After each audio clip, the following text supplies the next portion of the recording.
কুসুমকে লগ্নভ্রষ্টা হওয়ার বদনামের হাত থেকে বাঁচানোর জন্য এবার রীতিমতো কুসুমকে নিজের স্ত্রী হিসেবে স্বীকৃতি দিতে বাধ্য হলো আয়ুষ। বন্ধুরা ভিডিওটা লাইক দিয়ে দেখতে থাকুন। যে মুহূর্তে কিনা গুন্ডাদেরকে বেধড়ক পেটানোর পর অবশেষে গুন্ডারা সেখান থেকে পালিয়ে যায়, ঠিক সেই মুহূর্তে গ্রামবাসীরা আয়ুষের উপরে চেপে বসে এবং বলতে থাকে যে আজকে যে এই মেয়েটাকে বাঁচানোর জন্য তুমি হিরো সেজে এখানে এসে হাজির হলে, এবার এই মেয়েটা তো লগ্নভ্রষ্টা হলো, এবার এই মেয়ের দায়ভার কে নেবে?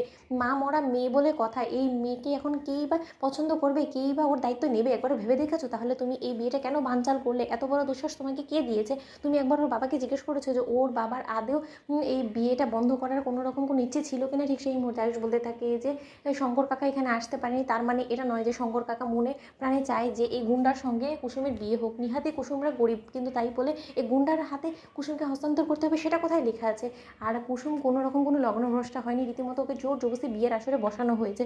তাহলে লগ্নভ্রষ্টা হওয়ার বদনাম ওর কপালে কেন চাপবে? ঠিক সেই মুহূর্তে গ্রামবাসীরা যখন বলতে থাকে যে মেয়ের যখন বিয়ে ভেঙে যায় তার মানে সেই মেয়েকে লগ্নভ্রষ্টা মেয়েই বলে, এবং লগ্নভ্রষ্টার মেয়ের আমাদের সমাজে কোনো রকম কোনো জায়গা নেই, এটা তো তোমাকে বুঝতে হবে।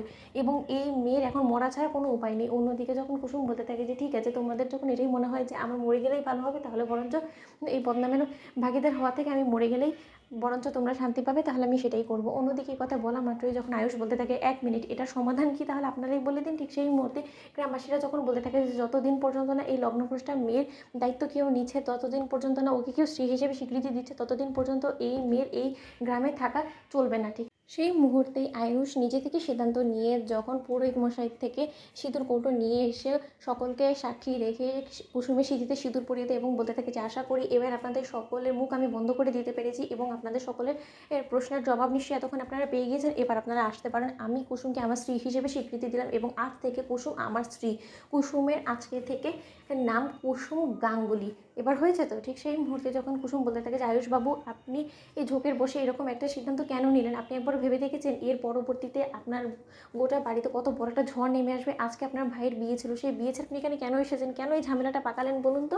না না আয়ুষবাবু, আমরা বরঞ্চ একটা কাজ করি, আমি এই গ্রামেই থেকেছি এবং আমাদের যে বিয়ে হয়েছে এই কথাটা সম্পূর্ণরূপে গোপন রেখে দিই, তাহলে হয়তো আর কোনো রকম কোনো ঝামেলা আপনাকে পোহাতে হবে না। অন্যদিকে আয়ুষ বলতে থাকে যে এই গ্রামে তোমাকে রেখে যাওয়াটা কোনোভাবে আমি সেফ বলে মনে করি না, বিধায় আজকে আমি আমার স্ত্রীকে আমার সঙ্গে নিয়ে যাবো এবং আমি যেখানে যাবো সেখানে তুমি আমার সঙ্গে যেতে বাধ্য। তাই যত ঝামেলাই হোক না কেন, আমি যখন একবার তোমার স্মৃতিতে সিঁদুর পরিয়ে দিয়েছি, তাহলে সেই সুবাদে তুমি গাঙ্গুলি পরিবারের অংশ হলে এবং তুমি আমার সঙ্গে গাঙ্গুলি বাড়িতেই যাবে। সে যত ঝুঁকি ঝামেলাই আমাদেরকে পোহাতে হোক না কেন, আমরা হাতে হাত রেখে একসঙ্গে সেই সকল অশান্তি পোহাবো, তাতে আমার কোনো কিছু যায় আসে না।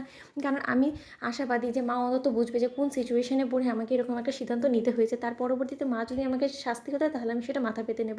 অন্যদিকে ঈশান দেবলের বিয়ে শেষ হওয়া মাত্র আয়ুষ সেখানে গিয়ে হাজির হতো। বন্ধুরা লাইক এবং শেয়ার করে সাবস্ক্রাইব করতে ভুলো না।